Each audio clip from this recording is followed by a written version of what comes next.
I'm the type of person that like, if I see an opportunity, I don't want to be like, man, I should have did it. I'm gonna put, even if it's just 1 cent. I think the earlier you begin that process, if you're like 18 now and you know what to have, I'm telling you.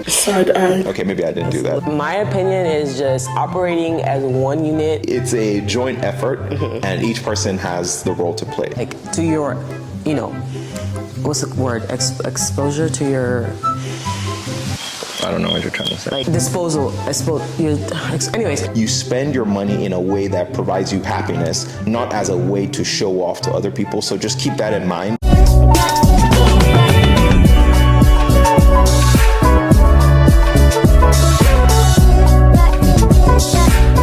Hey guys, welcome back to my channel. As you can see, I have IPK here with me, my hubby here with me, and we're going to be sharing some financial lessons for our just married self. So we've been married for what? 9 years this year. Almost 9 years right now, and we've definitely learned a lot of things along the way. So if you're not subscribed, go ahead and hit that subscribe button. And I guess let me introduce myself. My name is Talani. I am a beauty and lifestyle content creator. And my name is IPK, and I'm her husband.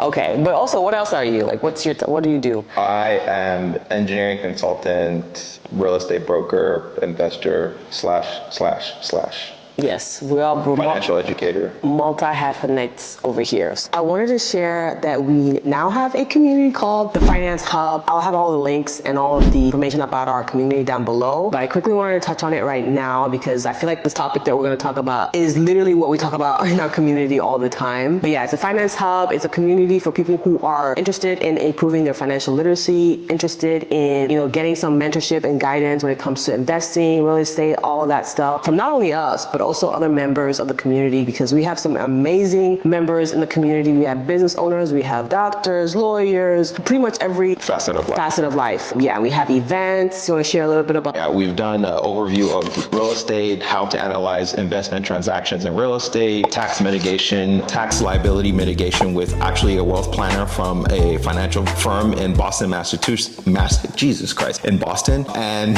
then we have live Q&As where people like talk through specific things that they want to have addressed in terms of their personal cases. We've had a Side Hustle Anonymous where people talk about their side hustles, how they were able to make it work with their full-time job. And then we'll be doing an overview of Bitcoin for beginners. So this is for individuals who've kind of heard of it and looking to learn a little bit more. We will be covering what Bitcoin is. We'll be covering money and how the current banking system works to begin with, covering inflation.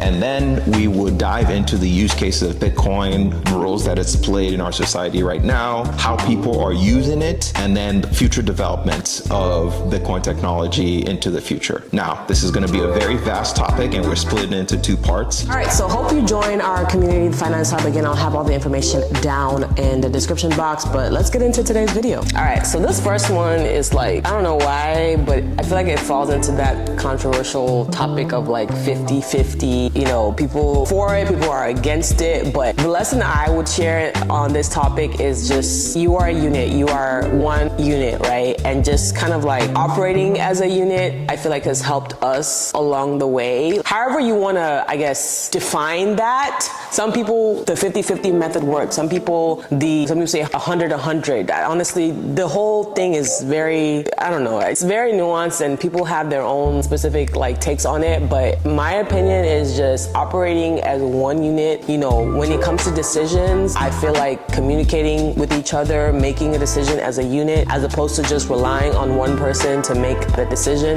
That has worked for us. I would say the execution strategy could be different depending on the personalities of the individuals in the relationship. But the overarching theme or factor behind any way you approach it is to ensure that your decisions are to the benefit of everybody, not just one individual over the other. So if you are in a relationship where both people are making equal amounts or very similar, yeah, 50-50 might make sense just because, you know, there's not that much discrepancy there and it works for y'all. You feel like you have your control of your funds if that's what is a priority to you. And if there's a large difference, the fact that you make more does not mean you have more say. And I think that is just a small change in your mindset, because because you are one unit and both your earnings are for you guys. And yeah, you might bring in more to the household, but you do not have more decision over the financials because you agreed to enter this union with the other party. And so you both share in that. So anyways, long-winded, but that's kind of my... Yeah, and even like, honestly, I would say even beyond the like, okay, this person makes more, this person makes less, and so because I make more, I'm gonna contribute more, or whatever the case is. Some people, if let's say the man makes less money, but he wants to be the one, paying all the bills, go right ahead, like, sure, you know what I mean? Or if that's what a woman wants, like if a woman wants to like have the man pay all the bills, and maybe she's saving and doing the investing or doing some other things that will help the family as a unit. Again,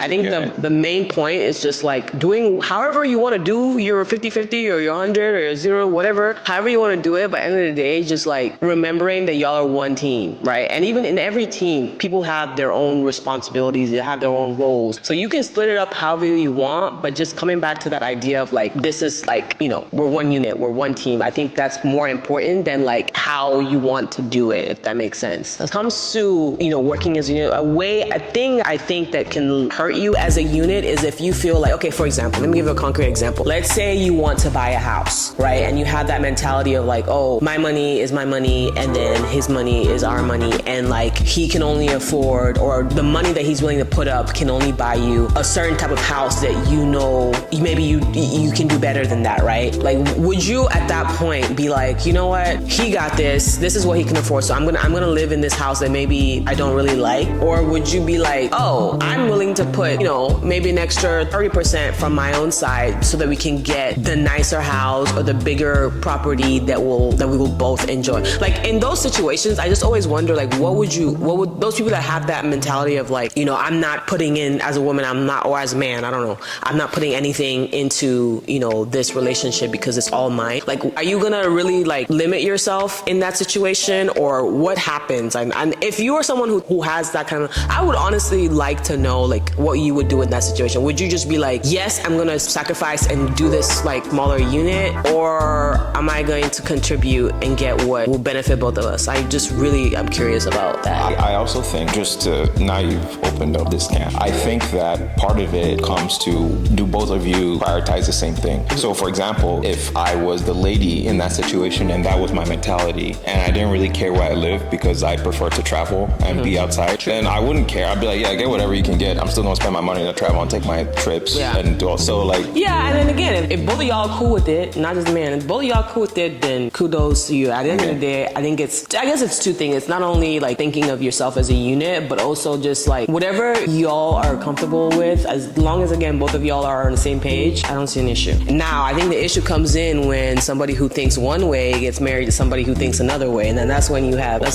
some issues. Discussion before you get married. Definitely have that discussion before you get married. Okay, so the next financial advice, I guess, is about kids and how you really should like start thinking about how you're going to take care, like just the financial aspects of having kids, maybe even way before you have kids, because there's so many things that go into, having kids. And people always say, oh, kids are expensive, but I never really thought like details of what the expenses were. Number one definitely is childcare, like having those discussions of oh, are we gonna have a nanny? Are we gonna put our kid in daycare? Or is one of us gonna stay at home? Those are really important things to talk about before you even have kids. I honestly think that there are a lot of things that can play into how expensive kids can be. If you feel like you have a very supportive community, parents around, people who can step in, a flexible job, those things can help to reduce the cost impact of parenthood. If you don't, then you might want to consider what is the going rate for childcare in your area a month. I think on average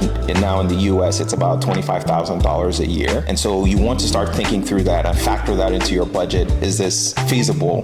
That could be offset by a number of other things, but I really do believe that conversation and planning is very crucial to success. Everything we're talking about here has to do with planning and being willing to have the intricate conversations that address details before stepping in and trying to figure things out on the fly. Yeah. So the next one is investing. That's like our favorite topic.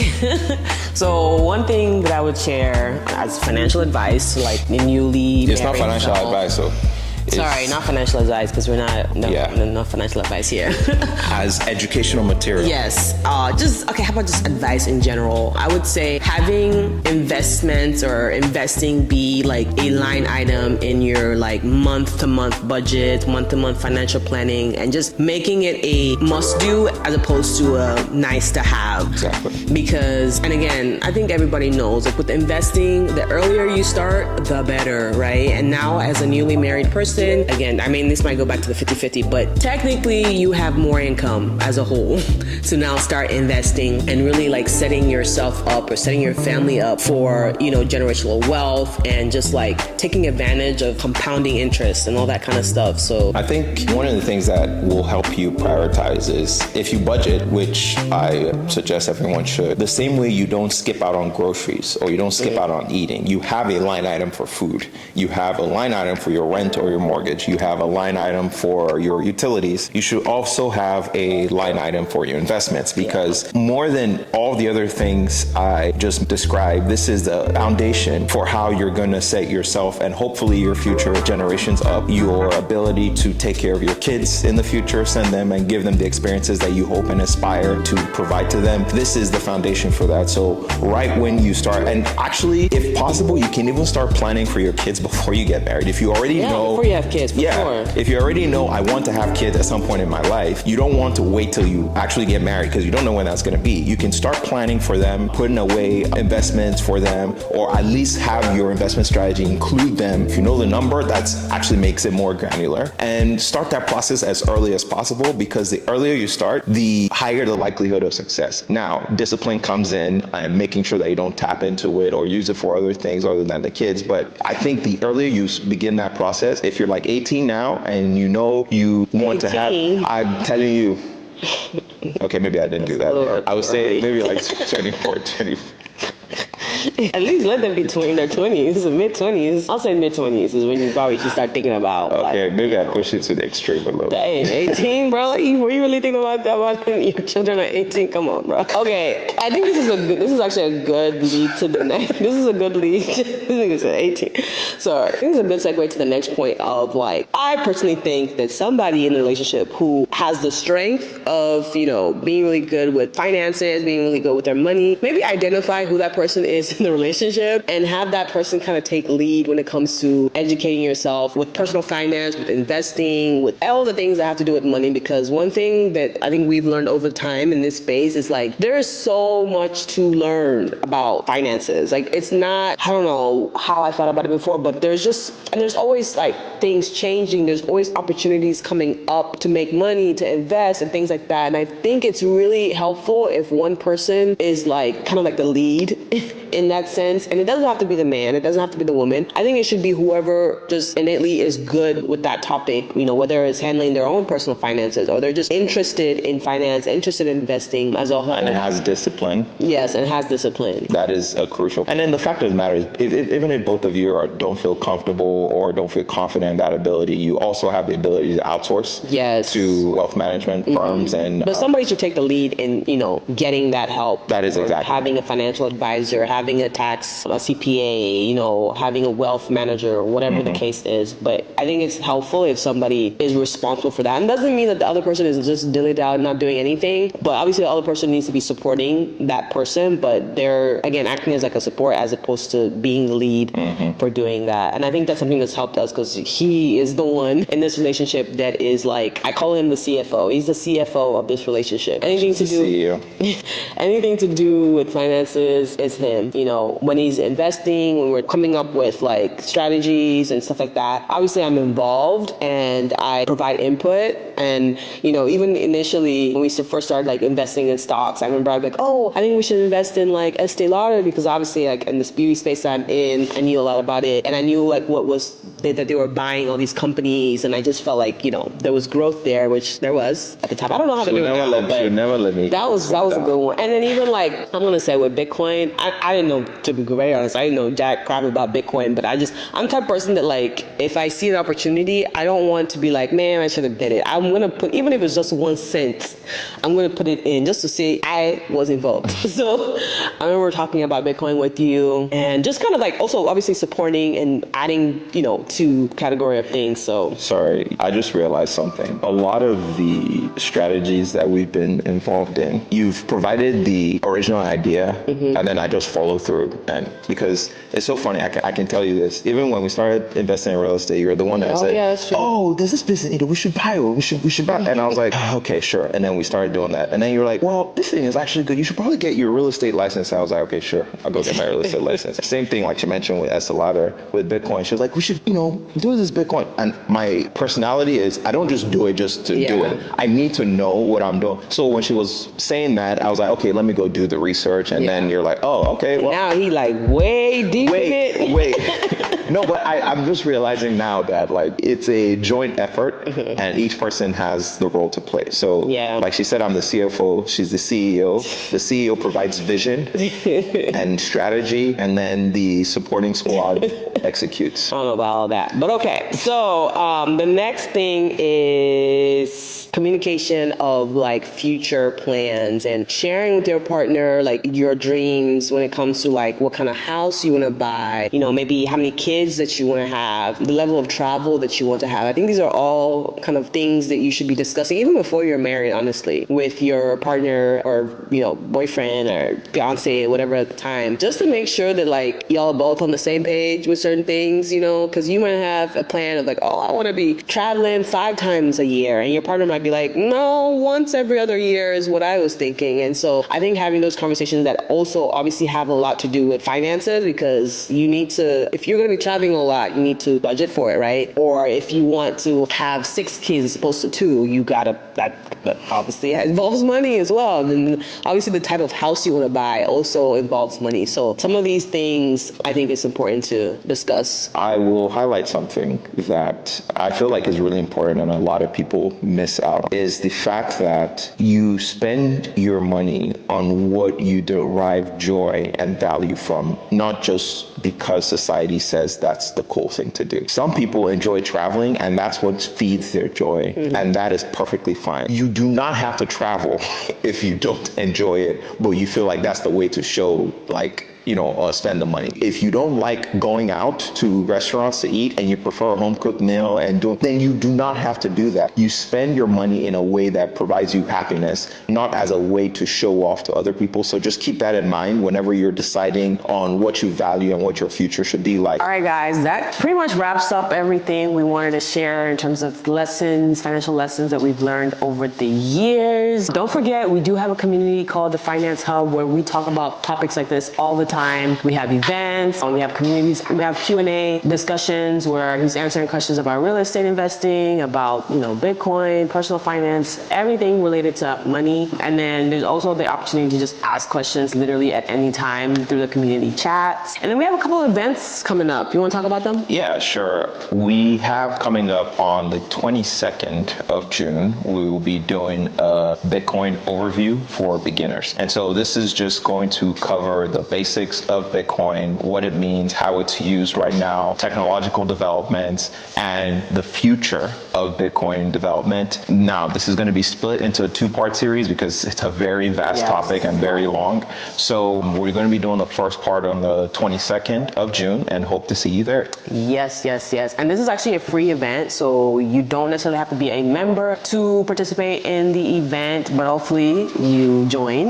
Yeah, another point I was going to make on the community is the benefit of what we have is the opportunity to learn. So you're going to be getting insights from people from different facets, backgrounds, skill sets, and experiences that, you can kind of get a very, very cohesive and comprehensive response from. So that's one of the things that we hope to provide and the value that the community has. Yes, and I would say, honestly, if you are like younger, maybe younger in your career, like maybe in your early 20s, even early 30s, minorities, I feel like this is such a gem to have because you literally have access to like so many potential mentors in the space, because we have like doctors, business owners, so many kinds of different people on there that you can really ask questions. So yeah, anyways, hope you join the community. And again, if you're not subscribed, go ahead and hit that subscribe button. And I'll see y'all next time. Bye.